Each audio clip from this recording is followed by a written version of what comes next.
அஸ்ஸலாமு அலைக்கும் வரஹ்மத்துல்லாஹி வபரகாத்துஹு.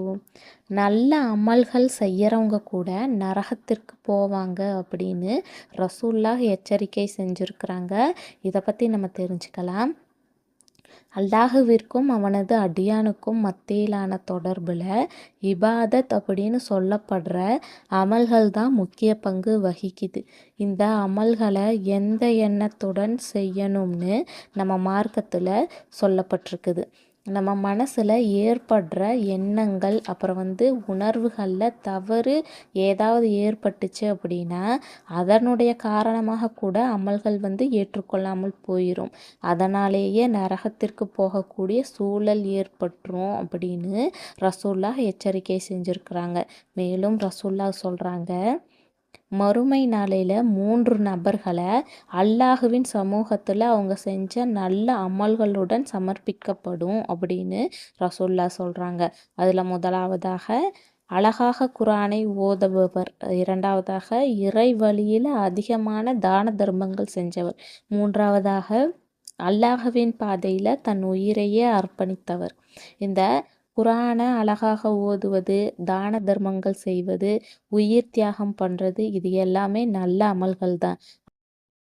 அவங்க மனசில் இகலாஸ் அப்படிங்கிற மன தூய்மை விஷயத்தில் தவறு ஏற்பட்டுருச்சு. எப்படின்னா, அல்லாஹுக்காக செய்ய வேண்டிய நல்ல அமல்களை மக்கள் தன்னை பாராட்டணும் அப்படின்னு நினச்சி செஞ்சதுனால மறுமையில் அவங்கள பார்த்து ஃபக்கது கீழே அப்படின்னா, நீங்கள் எதிர்பார்த்த பாராட்டுக்கள் உலகத்திலேயே கிடைச்சிருச்சு உங்களுக்கு அப்படின்னு சொல்லப்படும். அது மட்டும் இல்லாமல் ஃபஉமிர பிஹி ஃபசுஹிப அல வஜ்ஹிஹி ஹத்தா உல்கிய ஃபின் நாரி, அதாவது முகம் குப்புற இழுத்துச் செல்லப்பட்டு நரகத்தில் போடும்படி காவலர்களான மலக்குகளுக்கு உத்தரவிடப்படும் அப்படின்னு நபி ஸல்லல்லாஹு அலைஹி வஸல்லம் அவங்க சொல்லியிருக்கிறாங்க. நவுது பில்லாஹி மின்ஹா. அல்லாஹ் தாலா இந்த மாதிரி விஷயங்கள்ல இருந்து நம்மளை பாதுகாக்கணும். நம்ம எப்போவுமே நல்ல அமல்கள் செய்யும்போது அதை அல்லாஹுடைய பொருத்தத்தை பெறுவதற்காக மட்டுமே நம்ம செய்யணும். அதை அல்லாஹ் தாலா நமக்கு கபூலாக்கணும். ஆமீன்.